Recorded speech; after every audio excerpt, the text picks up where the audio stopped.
It was 2:17 a.m. The kind of night where even time feels stuck. The rain didn't just fall, it pressed against the world like something heavy, something unnatural. Inspector Arjun was alone in the police station. The kind of alone that doesn't feel peaceful, but uncomfortable. Files were scattered across his desk. Cold coffee sat untouched. His eyes were tired, but his mind refused to rest. For the past few weeks, something had been wrong in the city.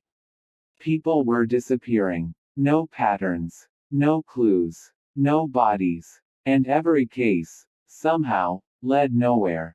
That was the worst part of it. Not the crime itself, but the silence after it. Then suddenly, his phone rang. It was loud enough to break the silence of the entire room. Arjun didn't look at it immediately. Because something about that ring felt unfamiliar. Like it didn't belong in this world. When he finally looked down, he saw it. Caller ID. His own number. At first, his brain tried to reject it. That's not possible. Numbers don't call themselves. He picked up the phone slowly. Not because he wanted to, but because he needed to understand what kind of trick this was. He pressed it to his ear. At first, nothing. Only silence. But it wasn't normal silence.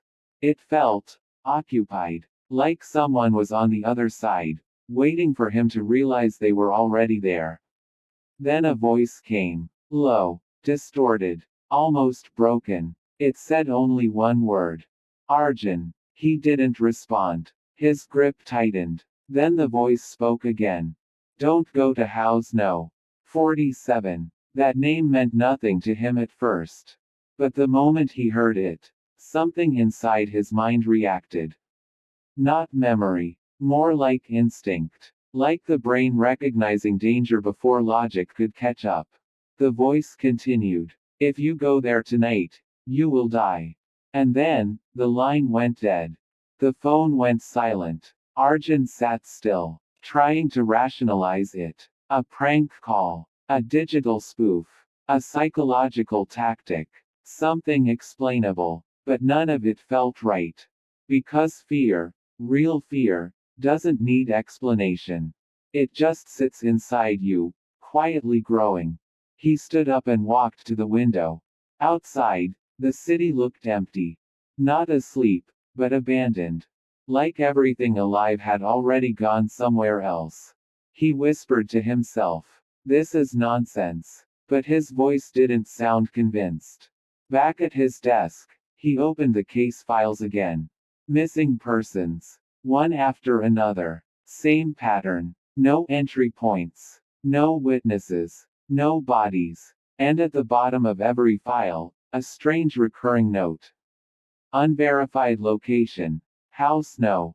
47. He frowned. That shouldn't exist. There was no record of such a place in the system. No official address. No ownership. No police history. It was as if the location itself had been erased from records. That made no sense. And that was exactly what disturbed him the most. Because in his experience, when something doesn't make sense, it usually means someone made sure it wouldn't. He closed the file, took his flashlight, took his weapon, and left. The rain outside hit him immediately. Cold, sharp, relentless. The road was empty as he drove. No headlights behind him. No vehicles ahead. Just darkness stretching endlessly into fog. And somewhere in his mind, the warning repeated itself again and again. Don't go to house no. 47. Don't go. Don't go. But the mind has a strange habit. The more you try to stop it, the more it pushes you forward. After nearly an hour of driving, he saw it. House No. 47. It didn't look like a normal abandoned building. It looked forgotten. Like even time had refused to acknowledge it. The structure was old. Broken windows. Cracked walls. A gate hanging slightly open. But the strangest part wasn't what it looked like. It was how it felt. like it was aware of him. He stepped out of the vehicle. Rain hit his face instantly. He looked at the gate. It was open. Not fully. Just enough. As if it had been waiting. Arjun stepped inside. The moment his feet touched the ground, everything changed. The air inside felt heavier. Different. Like it had been trapped for years without escape. He moved forward slowly. Every step echoed too loudly. Too clearly. Then he saw footprints. Fresh ones. Not old. Not faded. Recent. His eyes narrowed. Someone had entered before him. But that wasn't possible. The place was supposed to be abandoned. He followed the footprints. They led him deeper inside. And then he saw blood. Small drops at first. Then more. Fresh. Still wet. His breathing slowed. Now it wasn't curiosity anymore.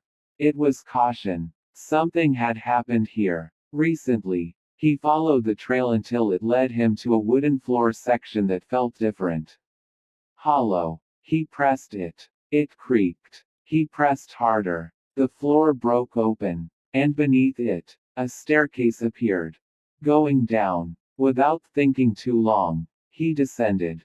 Each step felt like entering somewhere that wasn't meant for him. At the bottom, the room opened up. And what he saw made his mind go quiet. Files. Hundreds of them. Photographs pinned to walls. Names. Dates. Missing reports. All connected. All leading back to this place. House number 47 wasn't just a location. It was a system. A pattern. A collection. Then suddenly, a monitor turned on by itself. No power source. No switch. Just light. A video started playing. Label. Future footage. Arjun frowned. That made no sense at all. On the screen, he saw himself walking into this exact house. But not now. Later. Tomorrow. He stepped back immediately. This was impossible. But the footage continued without hesitation. Unchanged. Unbothered by logic. Then he heard footsteps behind him. Slow. Deliberate. Real. He turned. Too late. Something hit him. Hard. Everything collapsed into darkness. When he woke up, there was only white light above him. Beeping sounds. Hospital. Pain. Confusion. He whispered. How did I get here? No one answered. Days later, he returned to the location. But something was wrong. There was no house. No structure. No evidence. Just empty land. As if nothing had ever existed there. As if his memory was the only proof it was real. That night, his phone rang again. Same number. His own number. And for the first time, Arjun hesitated. Really hesitated. Because now he understood something important. This wasn't a warning. It was a loop.